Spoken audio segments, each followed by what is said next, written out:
No, I hate it because I always forget. Because you can't leave it in. I always forget when I'm just saying things here that you're recording it and we'll just put anything out. Can't put any of I that had out. this conversation with myself earlier. I was like, stop just saying things that are in your head because Chandler will broadcast it to the world.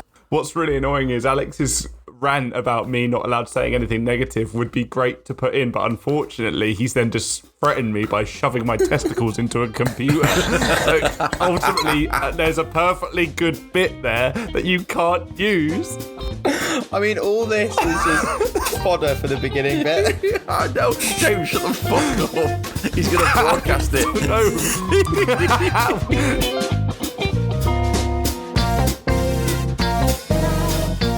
Merry Christmas, you filthy animals. Welcome to the final part of our Christmas series. To round us off, it's set up perfectly for the Chris Columbus masterpiece that is Home Alone. Welcome to the Three Takes of Stupidity. I'm Alex Clinton. I'm joined by Chandler Monk. Hello. And James Robbins. Hiya. Let's watch out for those paint cans. Yeah, I'll take that. The last two were really good. We had to fall off at some point.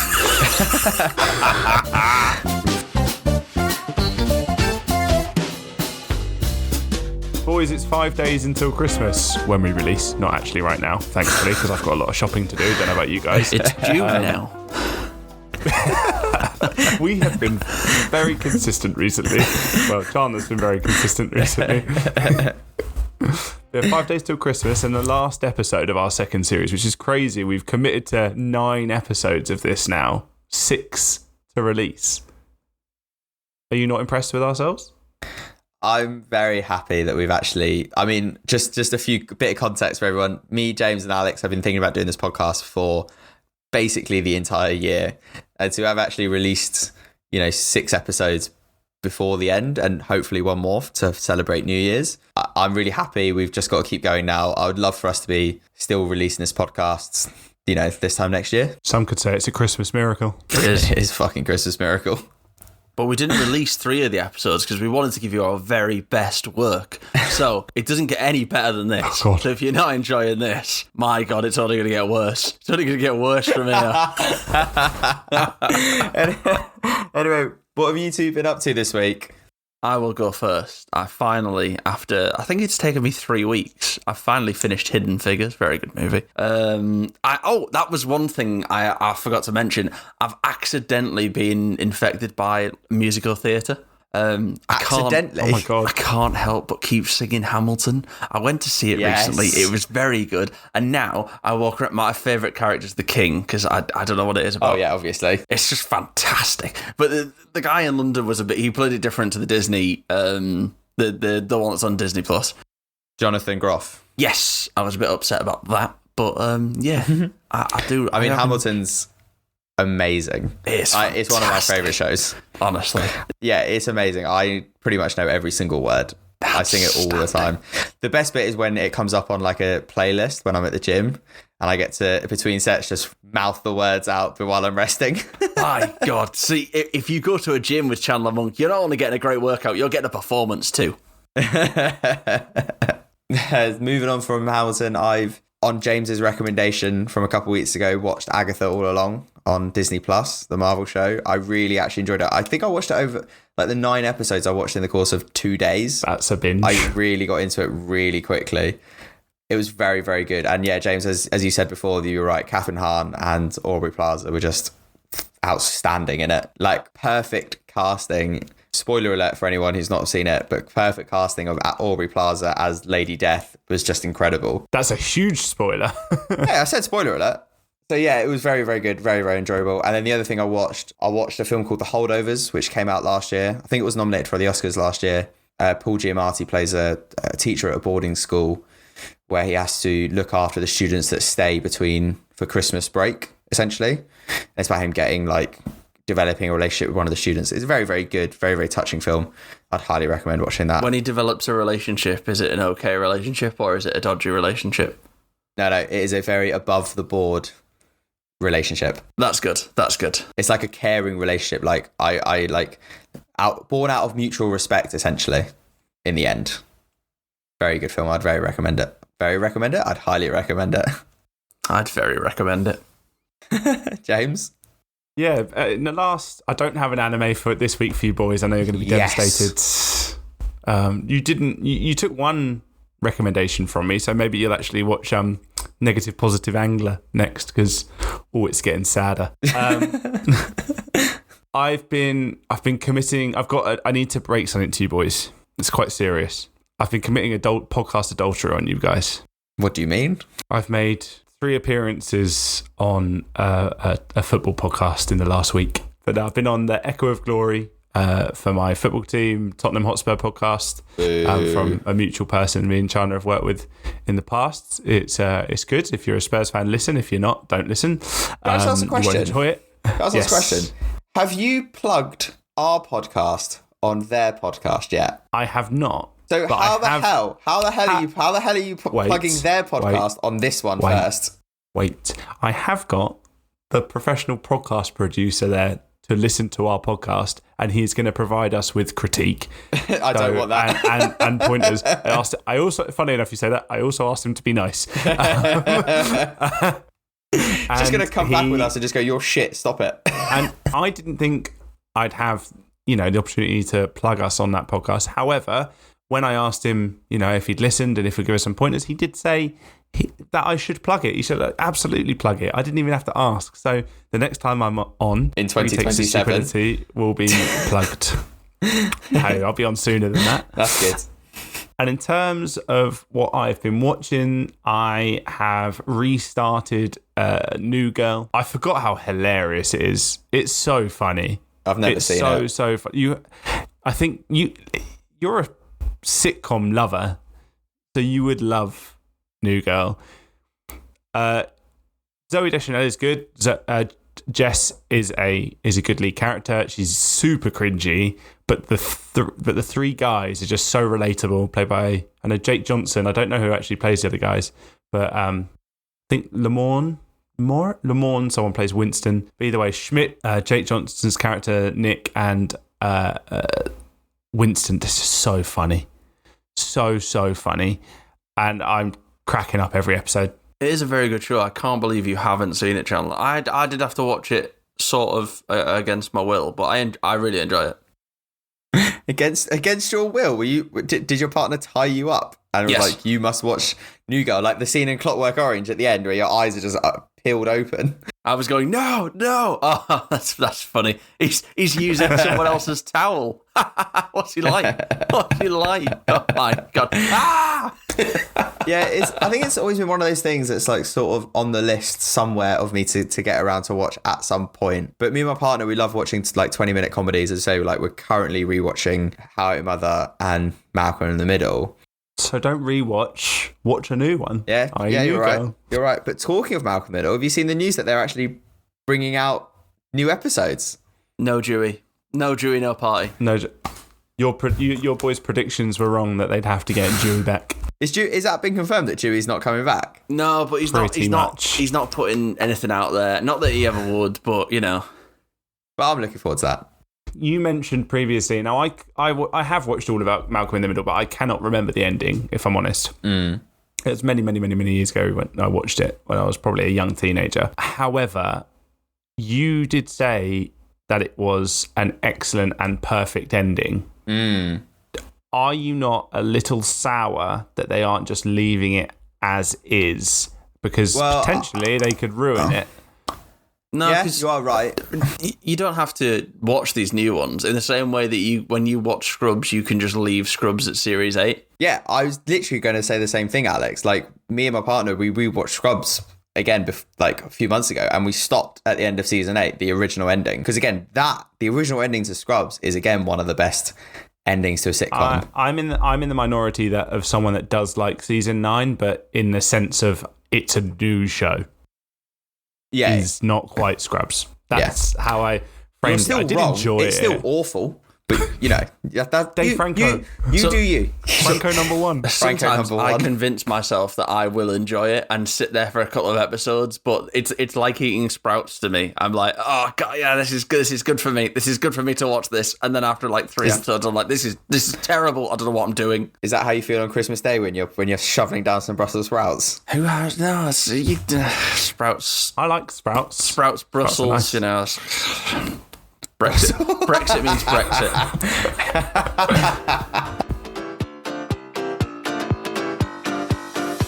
Right, let's get into the film. A bit of housekeeping. Home Alone is available to watch on Disney Plus. It comes to us with an IMDb rating of 7.7 and a Rotten Tomatoes score of 66%, which is obviously wrong. Quick summary of the plot. It's wrong, James. Quick summary of the plot.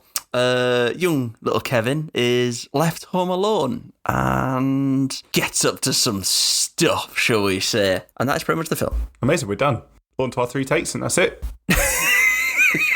Oh my James, God, is this your version of Digimon? If you hate it, now there's no way that he has disdain for this like we have disdain for Digimon. There's no way. At least this is an actual movie. I will preface this by saying I've been a bit stressed out today, so I wasn't in the best frame of mind going in to watch the film. However, I'll save it for my 3 takes at the end. You're going to give 3 different takes? Or do you mean yeah, I'm that pissed off.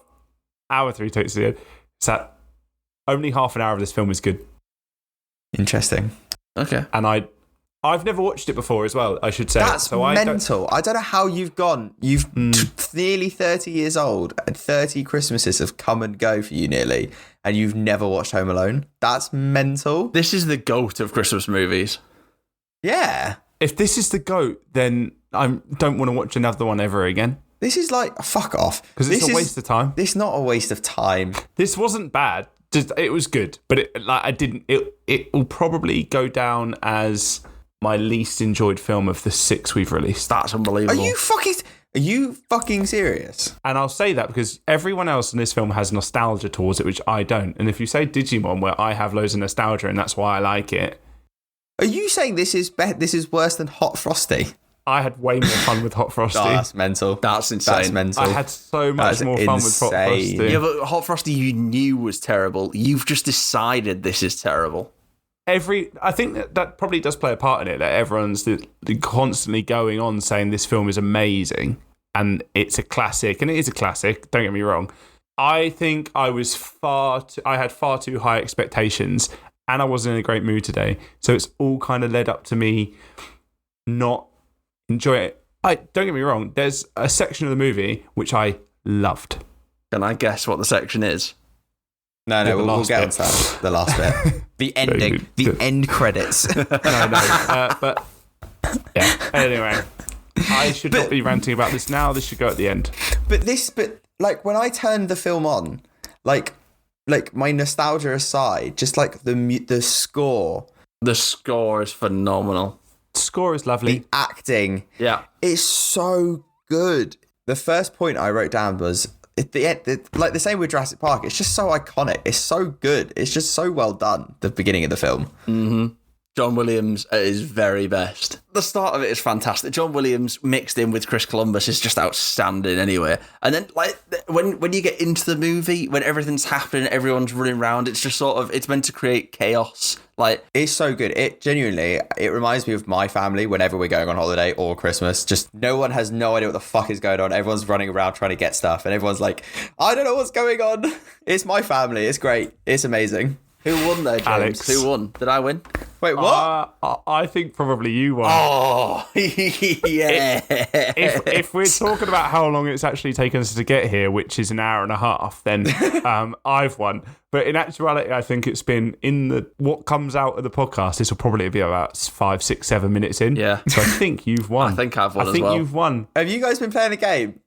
Yeah. Yeah, we were playing. How long it take me to mention my family? That's exactly it. Yeah. Nice. I said within 15 minutes, but Alex undercut me with 10. I said Nice. 10, and I've never been proved more right in my life. I was like, I know exactly that Chandler's going to be like. So Kevin was the youngest child in the family, right? No. Second. No. So Kevin is the youngest in his family. Yeah. But then I think his cousin Buller, who is played by his brother, is Kieran Culkin, who's in Succession. I think he's supposed to be younger than him. Yes. But they're cousins in the film. So yeah, we wanted to bet how long it was until you related your family to his large family, and also the fact that Kev is the youngest sibling. I'd like to point out, I was not relating myself to Kevin. I was just relating my family to all of them. Yeah, no, but that was the game. That was the game, and I have won it. And you're predictable. Yes. Fuck you, Alex. I'll get you a drink over Christmas. Thank you. Anyway, can we carry on talking about the film now? Yes, we can. I can't believe that took like 4 minutes. But yeah, the opening scene is incredible. Like, Joe Pesci has no idea what's going on. He acts, because again, when you watch the film for the first time, you don't know that he's going to become the villain and the thief, or Did one James of the thieves. actually clock that it was Joe Pesci? Yes. Did you really? Yeah. Okay. Yeah. I mean, Joe Pesci's one of the best actors, but he plays it so well. It's so good. Harking back to your musical chat at the start, Alex, Joe Pesci was a very close friend of Frankie Valli in the Four Seasons, and is actually mentioned in the Jersey Boys musical. He is? I did not know that. Anyway, thanks for that, James. Yeah, Joe Pesci being the policeman, just observing all the chaos of the house is outstanding. And then the pizza boy arrives. The pizza boy is just happy to destroy the house. He's just happy to destroy ornaments for fun. I don't know what kind of pizza boy does that.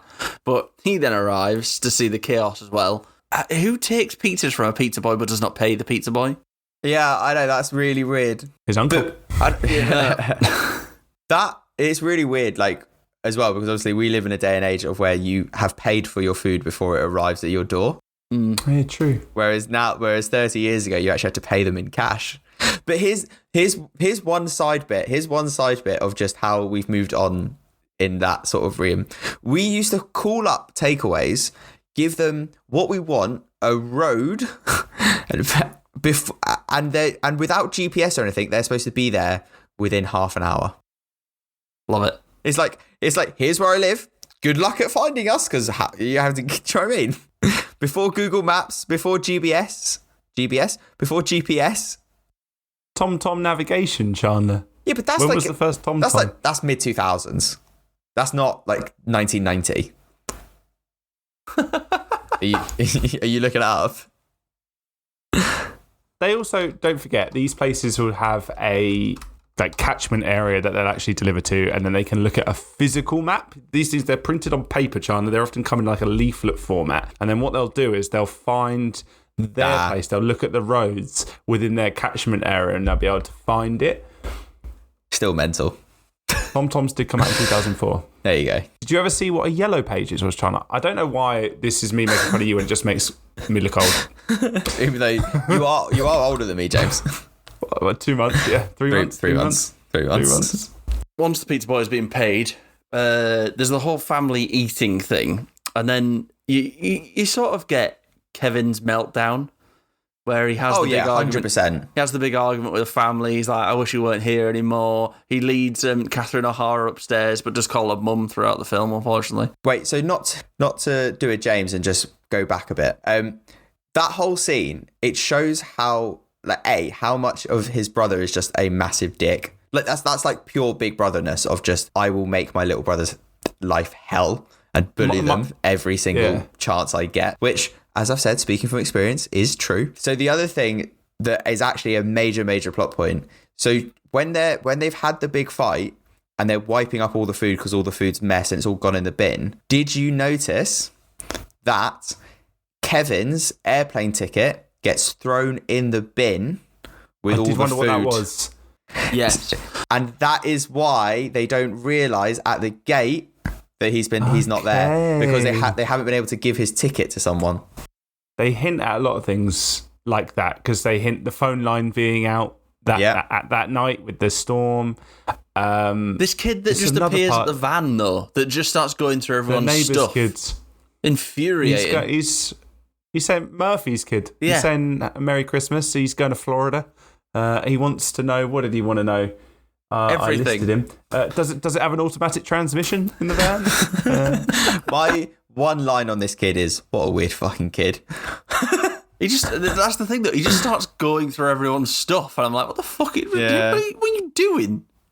Who does this? It's so strange. My initial thoughts on Kevin, I put, what kid is called Kevin? Remember, it's 1990, but who calls a kid Kevin? Kevin's born 43, and I won't hear any other way. And I said he seems like a right little tosser.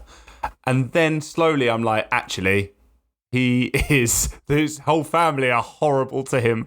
They are so horrible. Yeah. His mum sucks. She's a shit. She's a terrible mother. The dad, I don't think knows he has children. There's just people there. And then Buzz, the brother, looks like Dennis the Menace. He's the most cliche-looking bully character, and he's a wanker. I'm so glad They're that all horrible. I'm so glad that you brought up the dad, though. Just going to quash this immediately. There's always this talk about how they can afford this whole house, they can travel abroad, and they have all this stuff, but no one actually says what they do. Definitely, the dad is a drug kingpin, hands down, and that's how this is all happening. Later on. But it is all for sure. The house is big and they've got the kids. It's going to cost a lot of money. But the wife does have a fake Rolex. She does have a fake Rolex. They're both flying first class while the kids are in coach. Funny story. Going back to my family, my parents did that when we went away one year. And Chandler's dad is actually a drug kingpin. Just to clarify, my dad is not a a drug kingpin. I wish he was. I would hopefully have seen some of that money. Your dad ran or worked with a refuse kind of business, which is the most drug kingpin cover-up there's ever been, ever. Right. So I'm calling the police. My dad did used to own a commercial waste and recycling business. It's now actually owned by some other people in the family. But yeah, that was the joke at all that was the joke. That was the joke at all the family gatherings, the weddings and everything, that my dad was Tony Soprano. It's moved within the family as well. I hand down the business to you now. What the fuck? It's a family business. Don't know why it's Russian. But yeah, the whole beginning bit is all set up. It's all set up. Kevin's got a kind of a terrible family. He's I've written down, I sort of remember him being quite spoiled and stuff at the beginning of the film, but really he's only supposed to be 8 years old, and what 8-year-old is able to really take care of themselves, like pack their own suitcase, or like, do you know what I mean? Like, that's mental. I love that that's the headline though. They're like, you've got to pack your own suitcase. He's like, I have to pack my own suitcase. He's like, I will just put toys in it. I won't shit yous. I'm just going to put toys in it. That's what 8-year-olds, all they'd put in their suitcase is toys and sweets. Yeah. Chandler, I'm using you as real life fact checking for the way a large family works. Yeah, go on. Yeah, would you at 8 years old have packed your own suitcase?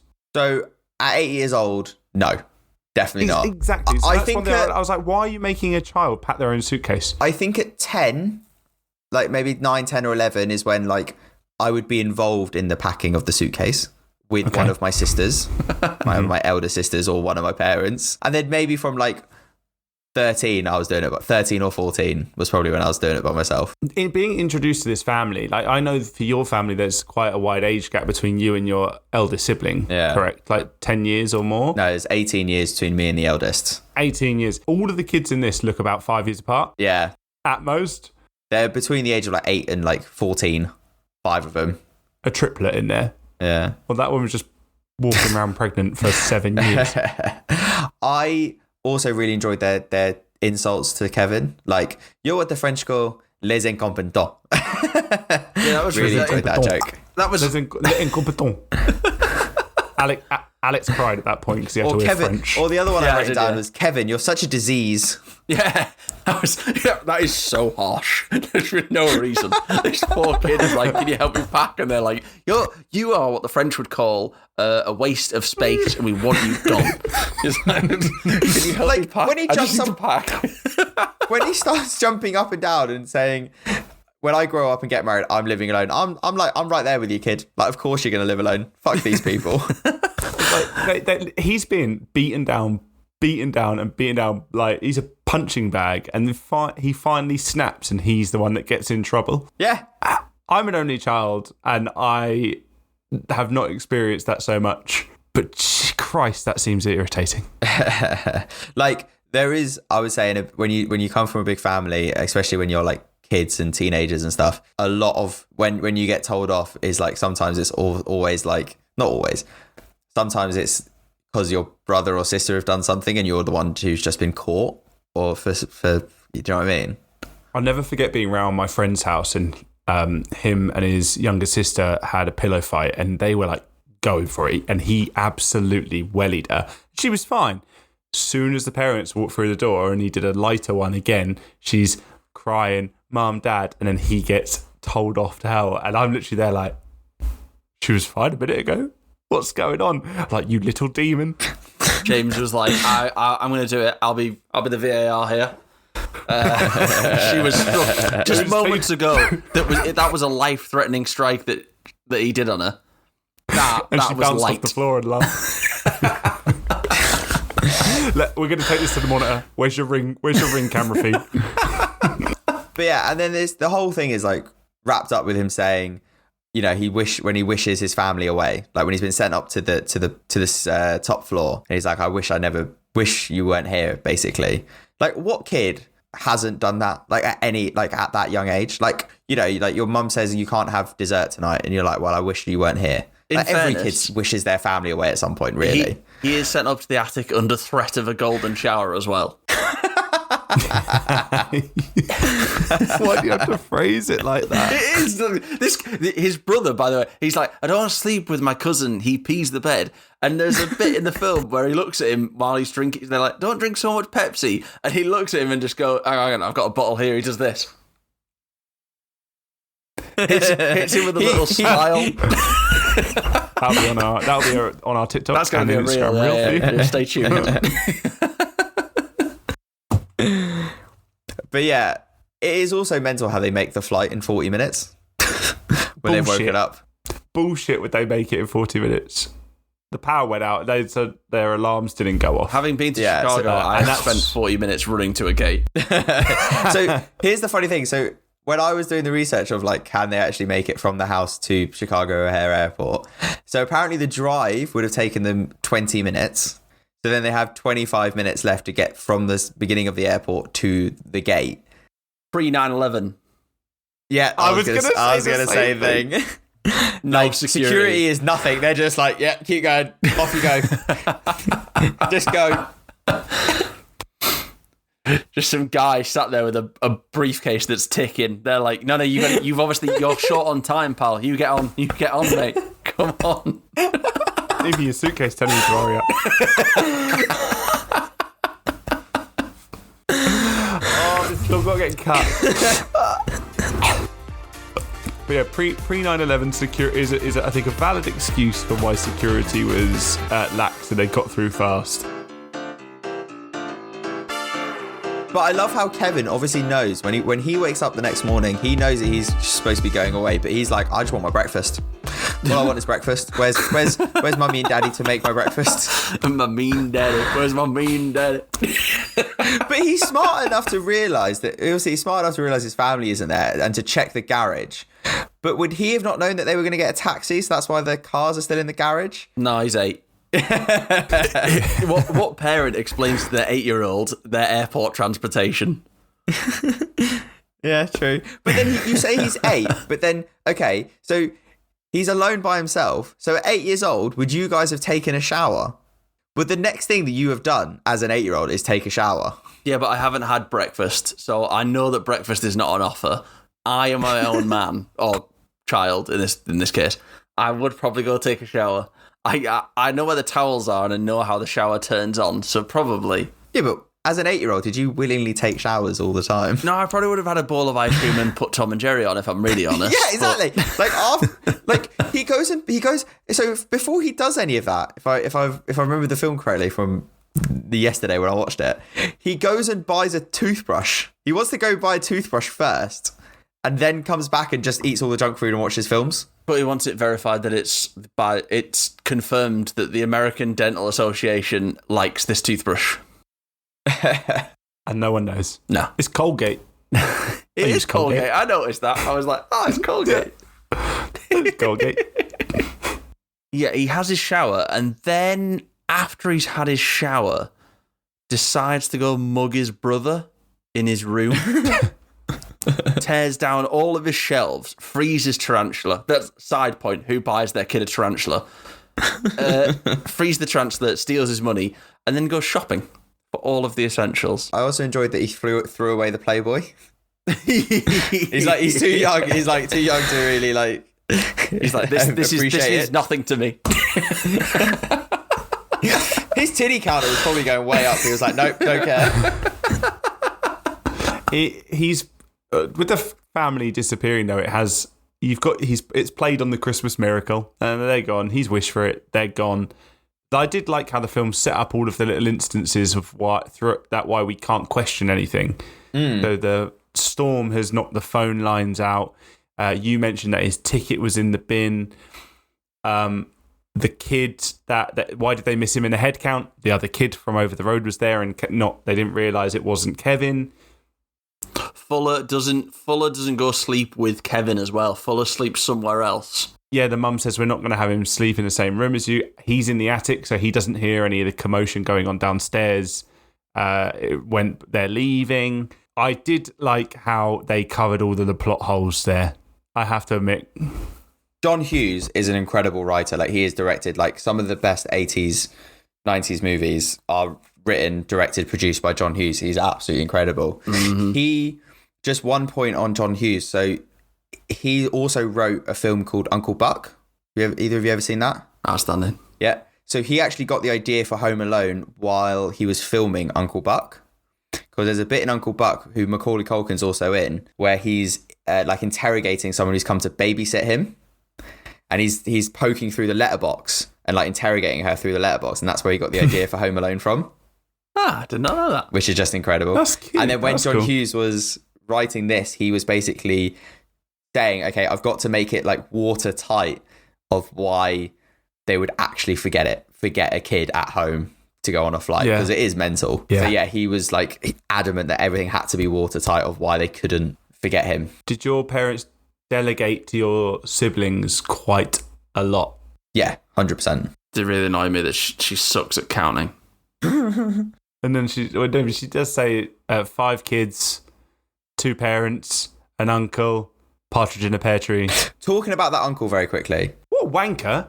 Calls him a jerk. Catherine O'Hara realises she's left Kevin at home. He's like, I forgot my reading glasses. What a bargain hunt. That is an astonishing response. He is so mean to his little nephew. So mean. When I did sit up like, what the hell is going on? This is a child. When a grown adult who looks about 53 has viscerally called him a jerk. Yeah. Yeah, you could have called him way worse things, but it's a PG movie. But it wasn't just, you're a little twerp, you're a little jerk. It was visceral. I think I can't remember the camera shot, but I feel like it was. I feel like it was a kind of low shot Kevin's perspective. It was, yeah. And just him, he's in your face, he's in your screen, calling me jerk. That is so intimidating. This is a child. Like, I'm not surprised his cousin wets the bed. Whose brother is he? Is he the brother of Kevin's dad?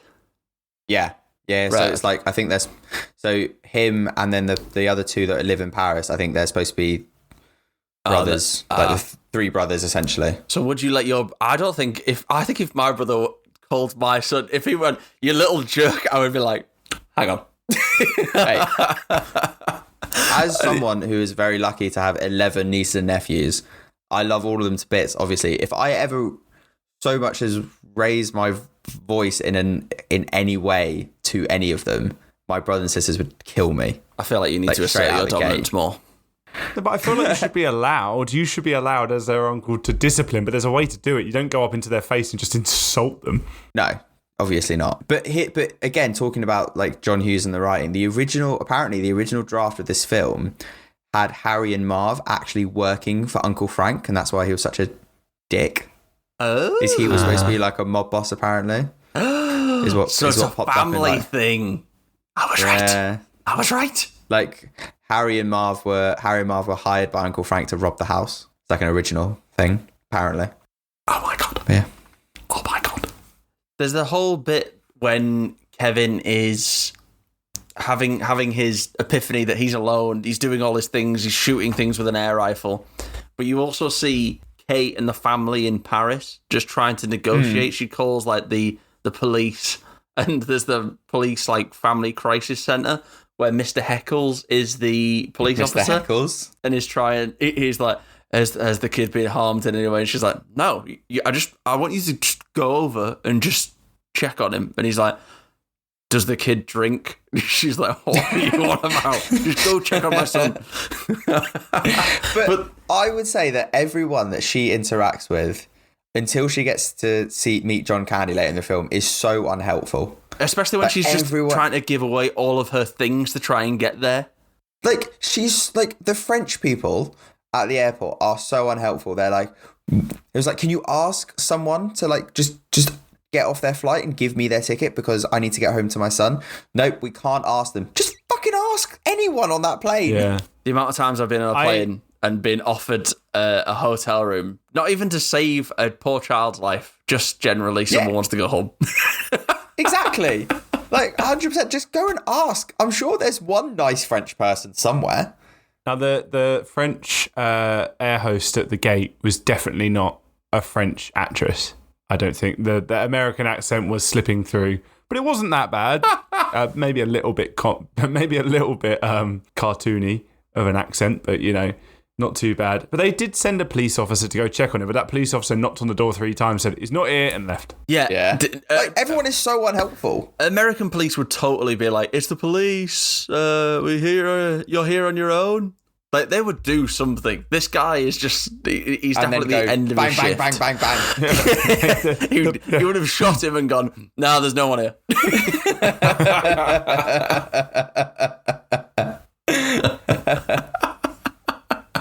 The mum asks in this mess earlier in the film, what kind of mother am I? And I've just written down, well, in the first 27 minutes of the movie, we've clearly discovered that you're shit. Quite poor. I would put, she's getting an E on her report overall as a mother. But you've not listened to your son when he's been bullied for an entire day by the rest of your children, but you've turned a blind eye to it. He's snapped because they've eaten his pizza, and it's literally the one pizza he'll eat. You've sent him upstairs to the attic to sleep because you don't want to see him, saying quite me that I don't want to see you for the rest of the evening. I don't want to see you till tomorrow. Blah blah blah. To a child, shoves him in the attic. Then forgets him, flies off to Paris, and only then, when she realised she'd left her kid at home, does she realise, oh, I love him, I miss him. I don't doubt that, but terrible parenting. I also love that the dad on the plane is like, she's having a panic attack. She's like, I've forgotten something, and they're listing things off, and he goes, I forgot to close the garage. That's it. He has never once been like, have we got all the kids? All of our 17,000 children, have we got them all? Did we gather them all? He's just like, oh, the cars are out. Someone might touch the cars. That's probably it. Chill out. Even when they find out he's gone, I don't think the dad's that bothered. He's like, great, one less to look after. No, I think it comes one less to look after. So we can let one go. Yeah. This is why we had 5. I always wanted 4. 4 and a spare. That hurt to say, Chandler. No, mine's 6 and a spare. But I think it does come out that, like, obviously the dad has to remain slightly calmer than the mum, just to, you know, appearances. I think they all obviously really care that they've left Kevin at home. I think that does come out when you see him on the phone later on in the film, where he's like, parlez-vous l'anglais? Like, where the fuck is my son? Just talk to me. Can someone know where? Do you know where he is? Yeah, but even then he doesn't really care that much. He's like, parlez-vous anglais? And they're like, no. And he's like, well, I tried. I called. They tried. They told me no, so that's fine. We haven't actually mentioned them yet, but I think this is where they try to get into the house. Harry and Marv, Joe Pesci and Daniel Stern. Again, incredible bits of casting. This whole film is well casted, but Joe Pesci as one of the wet bandits is brilliant. Yeah, he brings that like, wait, is this film 1990 or 1991? 1990. Yeah, so this comes out the same year as Goodfellas. This comes out the same year of of Joe Pesci in Goodfellas. What do I amuse you, Joe Pesci? And it's incredible, the range, but it just brings that, like, it is just that character in a PG movie. It's great. I don't know why he reminds me of Del Boy from Only Fools and Horses in a weird way. They're short. I don't know why, but you just get the same kind of sleazy vibe from them. Yeah, I think the first time we see them properly, they have obviously scoped out the house, but then they're also robbing the Murphys. But they've scoped out the whole street. They've scoped out the whole street. Like, he knows exactly when all the lights are coming on. Yeah, but then they're robbing the Murphys in broad daylight. Yeah. No one's there. He's like, everyone on the street's gone. I will say Harry and Marv are an exceptional 4-4-2 striker partnership with Big Man, Little Man, as was... This is not the Echo of Glory, James. As were Jermaine Defoe and Peter Crouch, and as were Del Boy and Rodney. Get one and nod it down. What a stupid comment. I know that's the whole point of this podcast, but seriously, James. It's a stupid take, isn't it, if anything? And always in films, the Stooges in the films are always like a tall guy and a little guy. Bulk and Skull. James, just shut up. Just shut up. Jesus Christ. This is the point, though, where he comes face to face with them after he's just robbed a store for a toothbrush and got away from a police officer across a frozen lake. He comes face to face with them after they nearly run him over. Then he does his characteristic scream, where he just stands there and screams in front of the van. The same one that he's done in the mirror when putting on something. I don't actually know what he's put on. Aftershave. All right, okay. But he's not shaved, so it won't sting. Yes. But I think it's like he's had a hot shower, so his pores are slightly open and it hurts a little bit. Remember, if you don't shave, it won't sting. No, but he's 8 years old, so he's like really sensitive skin, though, isn't it? He hasn't shaved. But I love that that's what he's learned from his dad. He's like, my dad puts it on every day. That's a little cute moment. But yeah, he comes. They should have shown that his dad's screaming in the mirror as well. But just very quickly, him in the mirror, like Macaulay Culkin, and like I think he's refilmed this like 9-10 years old. Is so good. It's so sweet. In the mirror doing the singing, I'm dreaming of all, and then in the like turn everything. It's so good. I did love that bit. It's so good. I did love that song coming in. Chandler's done now 5 seconds. Of I'm dreaming of a white Christmas. Yeah. But as you say, Alex, like this is where we meet like Harry and Marv, like try and get. I think their chemistry between each other is really, really good. Like again, apparently in an interview they both said that they sort of overacted their characters a little because they didn't think this film was actually going to be the success that it was. And I think them overacting actually does play to the film really well. I think they had to. I don't think there's any other way you could do it. This is a silly film. They had to overact. It's a great film. Yeah. Just going back. Crowbars up. Dink. Oh, their chemistry is so good. When they robbed the Murphys, we found out their calling card, which is so stupid, of them leaving on the taps. The wet bandits. I found that funny. The wet bandits. That was so funny. So this is where like Kevin realizes they're going to come back to the house at that night, and then Kevin has the idea to set up all like the people moving about in the shadows and stuff, isn't it? So Kevin is more of an unrealistic genius than our friend in Hot Frosty. The stuff Kevin does in that bloody house is incredible mechanical engineering, like incredible ideas to have to do. The him with all the ropes playing puppets with the mannequins. Mannequin, and was it LeBron James or someone? No, it's Michael Jordan. Michael Jordan. When they're scoping out the house at the back. And he knows, and also, but he's had to think. Oh, he's gonna see the silhouette shadows of them through the curtain because I've got the lights on inside. Those are not things an 8-year-old could do on their own.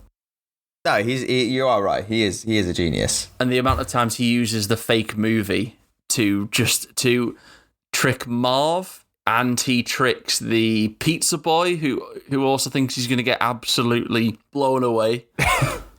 That pizza boy is so traumatized after that. You know he's absolutely unbelievably traumatized. But he's knocked over the statue again. He comes back again and knocks over their statue. Why is he just driving into these people's houses? Because he's too busy. He's too busy reading the paper map. He doesn't know where he's going.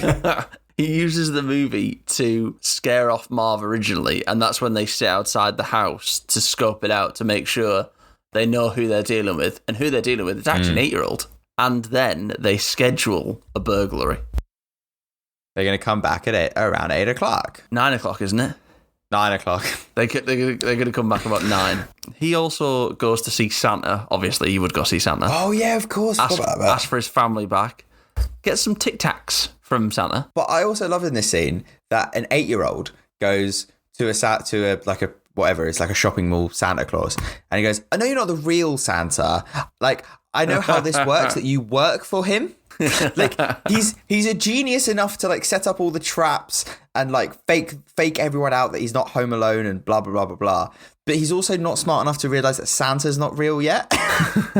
No, but he's got the logic. He's like, look, I know Santa doesn't exist, but you work for him. So I tell you, you tell the big guy. And then he goes to the church where he's had this realization that he's told the Santa he wants his family back. Now he's going to actually do it and pray in a church.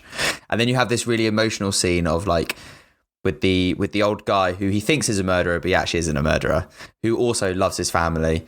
And he made a mistake with them. And it's all about, like, the film is about forgiveness, ultimately. Like, you know, you have fights with your family, you argue with your family, but ultimately, if your hearts are all in the right place, then you can always reconcile. And I think that's what this scene is trying to help put across. So for me, Marley, the old guy who likes to shovel the snow, for me he's in the film for what, 2 minutes of screen time, maybe. And for me, he was one of my favourite parts of the movie. He was he was a very huge emotional point of the film. Earlier on, we've been told that his brother thinks he's murdered his entire family with that snow shovel thing. Everyone in the neighbourhood hates him, but actually he's just a sweet old man who goes to see his granddaughter sing in the choir at the church because he doesn't get to see his son anymore because they had a falling out. But ultimately he does want to be close with his son again. And I think I mentioned this in Hot Frosty. Sometimes it takes the naivety of a childlike person to solve more complex issues with adults and just say, just call him. And I thought it was lovely. I liked that scene. This is the start where I'm going to be honest, started to enjoy the film.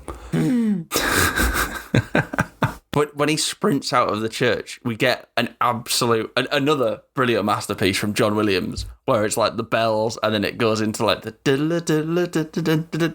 I don't know what I just did. I just did some sort of game show. I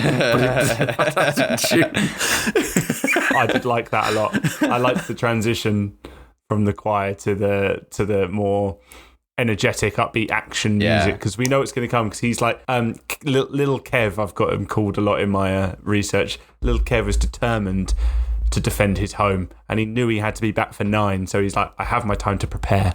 So here's the thing, right? At this point, would he have not just turned to Marley and go, 2 burglars are coming to my house at 9 p.m, can you call the police?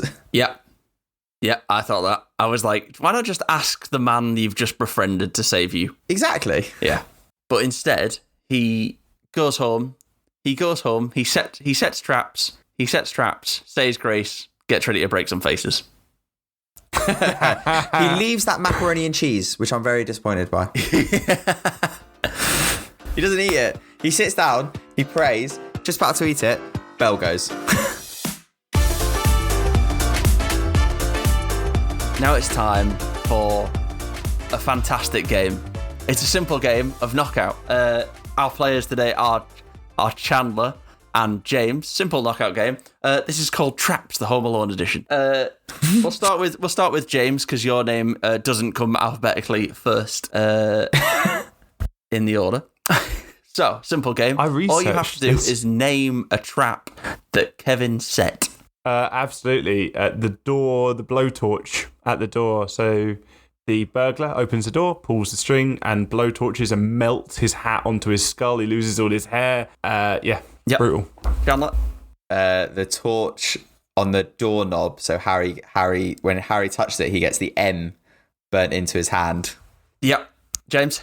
The iron down the vent. Very good. Which would have there's my 2 that I've mentioned so far in my death counter, which has replaced the chuckle chart this week, which is, would they have died then? Oh, so yeah. Oh yeah, 100% they're dead at the end of this. Another one, again, at the beginning, is he's wet the steps at the front of the house, and I'm going to say at the back of the house as well, just to clear it both up, so they slide down them. Icy steps times 2. Lovely stuff. James? bit of a complex one that I enjoyed was the classic cling film or saran wrap across a door frame, which is covered in. I think he uses jam. I think it's glue. I think it's and glue. Then it falls off, and then it pulls another trip, which starts a fan, which blows pillow feathers all into him, and it stick to his body. I enjoyed that one. Lovely stuff. Harry, why are you dressed like a chicken? That is an improvised line, by the way. That is improvised. It is an improvised. Lovely. It is Daniel a great Stern. line, isn't it? Fantastic stuff. Another one is, the first bit when Marv pokes his head through the door, he shoots him with a BB gun. Hello! Yes, I will and shoots him allow with the BB gun. Not technically not technically a trappy setup, but I will allow it. I was happy with a bit of product placement in this film with the double mentions at 2 different points, beginning and end, of micro machines, and the micro machines all over the floor, which they slipped on. Yep. I had the micro machines PS1 game, which was fantastic. I remember going over the racetrack on an ironing board. It's really annoying me that James isn't trying to do this in any type of order, just what he remembers. This is good. This is good. I know. I I researched this. Unless you've got this down, you cannot beat me. I've got this researched. I'm actually not written any of them down, but I'm just remembering them. I have it all. So the tar on the whatever the black substance is he uses on the basement stairs. There was jam in that. There was jam. I knew there was jam at some point. There was jam was in that concoction. Next one, James. When he loses his gold tooth, the double paint can on the swing. Love it. Double paint can. Also in the death counter. Also, yeah, he is. They're dying from that. Absolutely. No, not from a paint can. No, it's not a full paint can. It's not full, by the way. It's full of string. No, I don't know. Yeah. I don't know. It hurt. Sent them That looks down like the it stairs. hurt. Yeah. An empty paint can won't do that. It won't knock out your tooth. The next one is the nail on the floor that Marv puts his foot into. Yes, I will allow it. I think you could have included it on as tar on the steps. That was in the sticky stairs. But I will allow it as a separate thing. Different one. That could have killed him though. There could have been some tetanus thing in the nail. Yeah, it could have. So as Chandler mentioned, the ice steps that made the death counter, but the last thing that made my death counter was, and you can tell me if you think I would, as Chandler's had 2 given to him, I might request this one given to me. There's when they climbed on the zip line, but he prepared scissors to cut it in the event that they did. Yes, and then death count because they fall 3 stories. Yeah, and they hit the wall and then go, don't they? Yes, they would be, again, very, very unalived. Yes. Unalived. Yes. Now, I think according to my list... Excuse me, there's one more. There's one more. According to my list, there are 3 left. One of them technically isn't something he's actually set up and just sort of happens, but kind of counts. So I'm going to say that one. Saying. You're going to say that one is a tarantula. Yes. Yeah. All right. James, do you know one of the final 2? I remember them. I know them both, my God, by the way. James I said remember he them wrote both. them down and can't remember. I know. But now it's like I'm panicking going through my list. His actual words, ladies and gentlemen, were, unless you can remember them, you cannot beat me. And unfortunately, James can't remember them. I was panicking, and I didn't want to give this one because it's a simple one that I'm not sure counted, but he just trips over a tripwire and goes knocked unconscious. That counts as a tripwire. That's why he set it up. Yeah, but all of the other wires set something else off, so I wasn't sure if it was involved in something else. But he set up a trap and they fell for the trap. Unless that tripwire is just in the house at all times. And Chandler... Good point.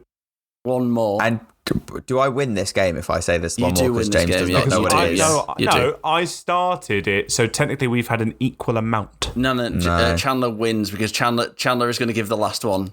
So the last one is when Marv... He was always going to go last. We've taken turns. I'm sorry. I don't make the rules. So the last one was when Marv is coming through the window and he steps on all the Christmas baubles. Outstanding.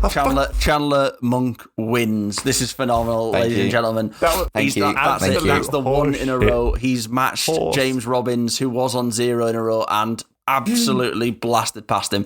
As we say, we don't make the rules here. It is all done by the Home Alone Quiz Federation. So if a draw is automatically a win for Chandler, this is horseshit. We had the same amount of Chandler wins because all of the letters in his name are worth more points in Scrabble than all of the letters in James's name. Luckily, Chandler's middle name is Triple Z. I have a J. J's high scoring. All common basic letters. I think what this game has done for us in our very efficient podcasting is just taken us a bit through the last bit, which is incredible. That whole scene of them all falling for the traps, great. It's such good filmmaking. Well, now I can say that the whole film's crap because you've ruined the only good bit of the film for me with that game, which was the last half an hour of the film, which was the only good bit of the film, and the first hour was a waste of time that needs to be cut back half an hour. Livid. I agree that the only issue Alex, you're a bargain hunt. The only issue I take with that whole sequence is the fact that he is saved by Marley, the street cleaner. He's saved by him. At no point has he gone like, I'm going to lead them over to this house, the other house. You come in, just clock them with your shovel and we'll go. But I think that's just easily explained. So throughout the film, we see Marley every day. He does a nice thing for the community. I think it's for the community. He goes and shovels the snow on everyone's driveway. I think he just does his own house. But he keeps appearing at other houses. Like he's appeared at Murphy's house then, and he appeared at Kev's house earlier. But if he wants to do a nice thing, call the fucking police. Well, no, but at this point, Kev already called the police, and the police are on their way. Either way, so he could have called them as well, for all we know. But he's probably outside. He's probably been outside shoveling salt onto his driveway and seen Kevin run across the street. Yeah, and be followed by two grown-ups. one with a head that's clearly been on fire. Yeah. The big man, little man running over the road. But no, just he's seen them run. If they stayed in Kev's house, it's another point of the film where you could have gone, oh, why does he know they're there? But they've covered their bases by Kev running over to Murphy's house. We see the basement is flooded from when they left the water on. And then he's gone into the basement, and because they've robbed that house earlier, they were able to meet him at the top of the stairs. They then, what do they do? They pin him up against the wall or something? They talk about they're going to bite off his fingers. They hang him up. Yeah. But it's really good. When the police do come and they arrest them, I think they make a really good callback to the Wet Bandits going, now we know every house you've robbed. So you're going away for a very long time. Yeah, they got 25 to life. I like that because I love how it's destroyed calling cards in any other medium ever and how rubbish an idea they are unless you're like some voyeuristic criminal. And then we get when he again still believes Santa's real, puts out the milk and the carrots and the cookies for the reindeer and Santa before he goes to bed. While all this is happening, Marv and Harry are getting arrested and being sentenced to life in jail. John Candy is driving Catherine O'Hara to Chicago because they're going via Milwaukee as part of the polka group of the Midwest. Polka. I'm so glad you brought up John Candy. John Candy, I really wanted to do, but we've obviously brought past it of, let's get to the bit in the film and then we go, oh my God, John Candy is here. I really wanted to do that you did for Fosty. But John Candy in this film is so good. He films all his bits in one day, albeit a 23-hour day. Yeah. But it is so good. And he does it for minimum wage, the equivalent of acting for minimum wage, essentially. Yeah, he just wanted to be in it. Because he does it as a favour because, again, he's really good friends, or was, unfortunately, R.I.P. John Candy, was really good friends with John Hughes. R.I.P. John Hughes. Oh, yeah, John Hughes passed away as well. Yeah, he did. That's really sad. Anyway. Merry Christmas, everyone. Anyway, he's so good in it. The little bit where he's trying to explain who he is to Catherine O'Hara is polka, as you did it, polka. It was oh yeah, we sold about 600 copies of that one. 600 copies is fucking nothing. What was the place called where he did it? In Shibuya. It's Shibuya. No, it's not. So he actually goes, oh, what, you sold that in Chicago? No, Sheboygan, that's it. Me, my sister, and my brother. It's another one of those quotes that we say to each other all the time, where we just go, no, Sheboygan. I love it so much. As I said last week, you've never had a conversation with any of your families ever. You just talk through quotes. Exactly. It's brilliant. That's all you need. All you need is, do you know this? No, Sheboygan. He's so good. I love it. But again, in that whole scene of him being in the van driving Catherine O'Hara back home, is this thing of like, you know, in this van, we're all kind of terrible parents. Like, we don't see our kids. We're always on the road, blah, blah, blah, blah. Like unfortunately, as parents, people make mistakes. Like, you know, I hope a parent would never leave their child at home like this, but people make mistakes. Like, you can't beat yourself up about it all the time. Like, you just got to move on, forgive, and move on, essentially. He did leave his child with a corpse in a funeral home for an entire day. That's such a good story. He's like, oh, you think you've got it bad? I left my kid in a funeral home. What? With a corpse. Yeah, he's like, the kid was a bit beaten up about it, but after a few months he started talking again, and you know how kids are, they're resilient. Yeah, he was fine. He started talking again after 6 to 7 weeks. It's so well delivered by John Candy. It's so good. It is so good. I love John Candy is brilliant in everything he's in.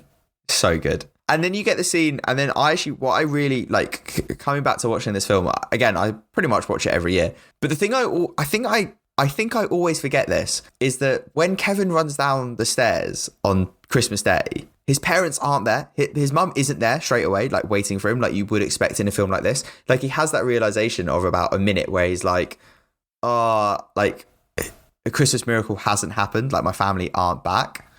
And I think that like 90 seconds of him going, oh, that's actually really sad. It's so breaks your heart. And then when Catherine O'Hara walks through the door, it's so heartwarming. It's so amazing. I didn't think of that as a callback to when he previously went to bed and wished them all to go away. No, I didn't think of that. Yeah. Because I did wonder, why did he think, you've answered the question already for me, why did he think that the mum would be home?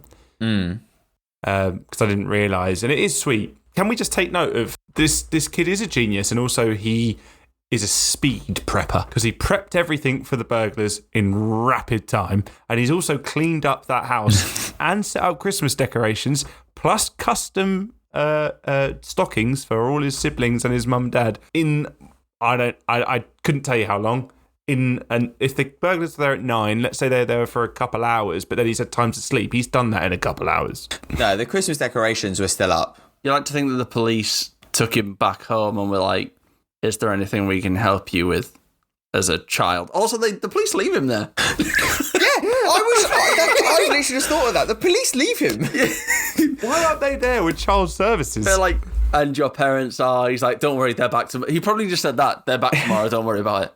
I've made myself macaroni, don't worry about it.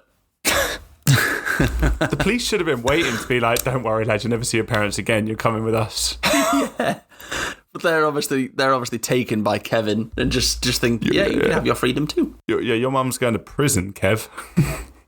There is something so nice about him waking up and being like, my mum will come back today because it's Christmas Day. And obviously she does. But then after we've just watched her for an hour and a half try and sell all of her earthly possessions to get home to him on Christmas Day, the family arrives at the same time on the very flight that she should have taken, but she still has that moment where she's like, that's funny, but I was just driven to come home and get my son. That's all I wanted to do. People might say that was stupid not to just wait because she'll get there at the same time. This is crazy. But when you're so paranoid or anxious or stressed, sometimes you just want to do and keep doing something and to feel like you're doing something towards what you know you need to do.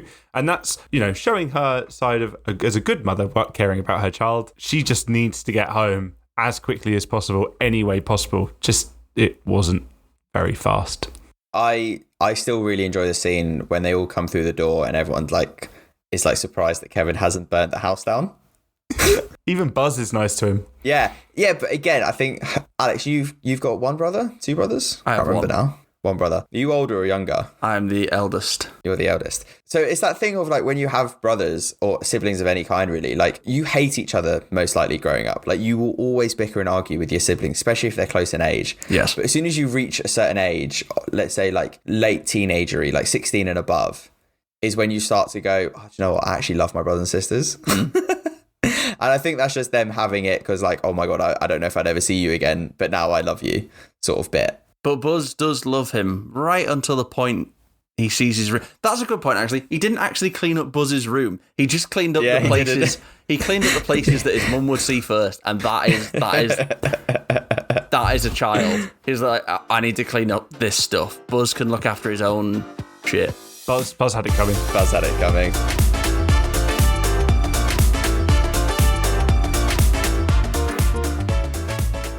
And now it's time for the moment we've all been waiting for. It's our 3 takes on the movie, our final 3 takes. I'm going to say James first, since you lost the game quite poorly.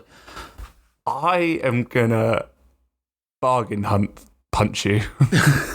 No, I can't say that. Oh, that's brilliant. That was a brilliant joke. I like that. I did not lose the game.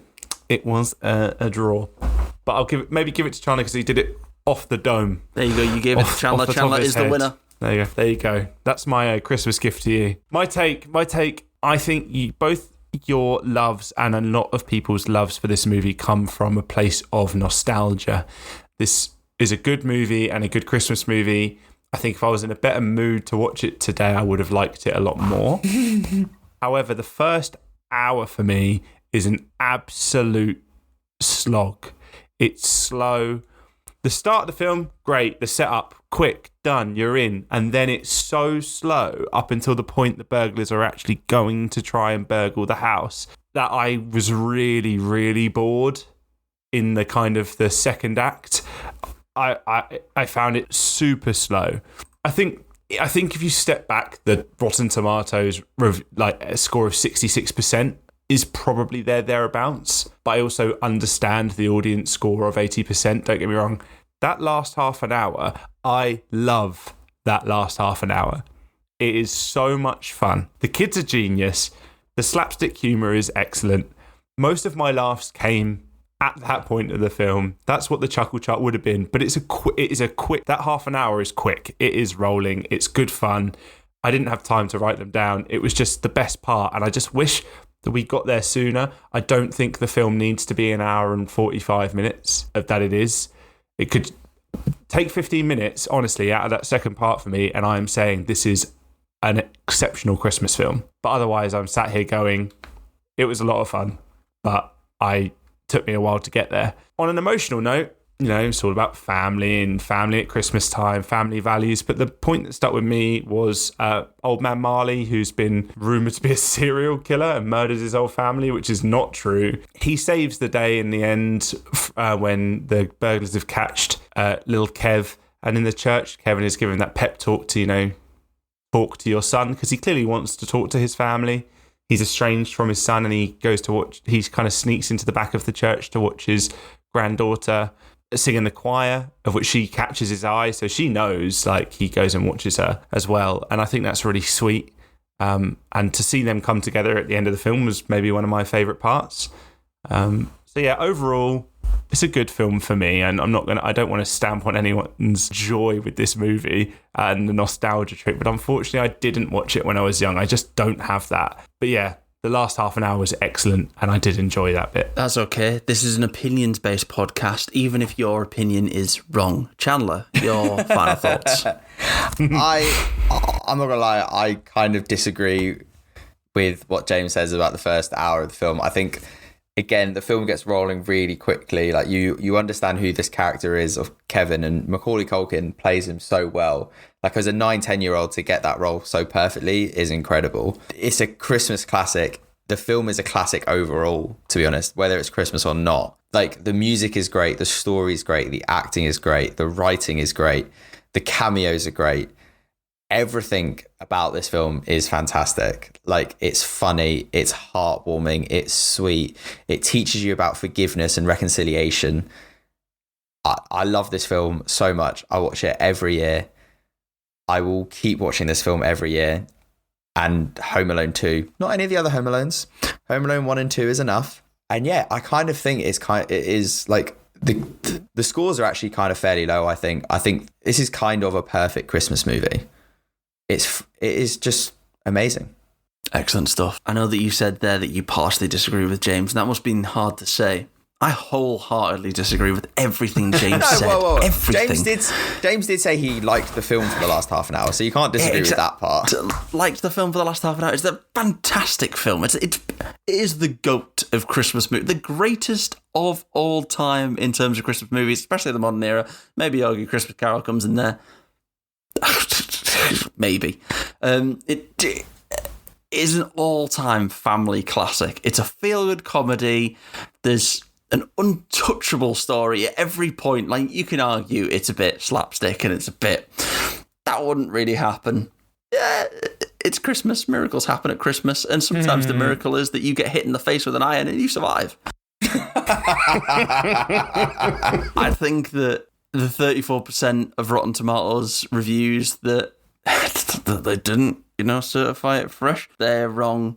I think the people that knocked it down to a 7.7 on IMDb, they're wrong. I think, James, you're wrong. I tell you why it's such a good Christmas movie.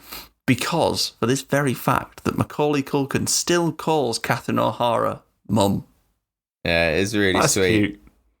Do you not think that your reluctance to even point out one small thing you may dislike might suggest that you are clouded by nostalgia with this movie, which isn't a problem, but it's nice to have an awareness. You know what I don't like about this film? I don't like how the American police just disregard this mum's worries straight out of the gate. They know she's a terrible mum. Quick ranking of our Christmas movies. For me, it's got to be Home Alone, The Night Before, and then way, way behind is Hot Frosty. James? For me, The Night Before is number 1, Hot Frosty number 2, and Home Alone number 3. Wrong. Excuse me. I will, though, however, say, over Christmas, or maybe next Christmas, I will rewatch Home Alone. When you're in a better mood. I will rewatch it when I'm in a better mood. And I will see how I feel. I do not, however, think that second act lull is going to leave me because it slows so far down. It's annoying. Well, my list is obviously as follows. Home Alone obviously is top step. I you know what? Hot Frosty's taking the second place. Actually, I can't believe it. I cannot believe it. And then The Night Before in third. But I will concede to James, there is something I don't like about this film. It does have French people in it. That's all we've got time for this week. We'll be back next week with our end of year show where we'll just discuss things that we enjoyed, things that we didn't enjoy, and everything in between. It's goodbye from me, and it's goodbye from James. It's goodbye from me. I hope our one listener in Canada's not from Montreal, Alex. And it's goodbye from Chandler. Feliz Navidad. Au revoir. Happy holidays. Have a good Christmas and Merry Christmas from us all. Merry Christmas, boys and girls. That wraps up the Christmas series, the first Christmas series from Three Takes of Stupidity, and I hope we see you for it next year. Not everyone is so fortunate to have Christmas with family and friends all around them. So if you get the opportunity to maybe donate or help out somewhere this Christmas, even if you just carry around a little extra cash to give to someone less fortunate, or say Merry Christmas to a stranger, from us at Three Takes of Stupidity, Merry Christmas, and I hope you can support someone less fortunate this Christmas. Happy holidays from the Three Takes of Stupidity. Feliz Navidad.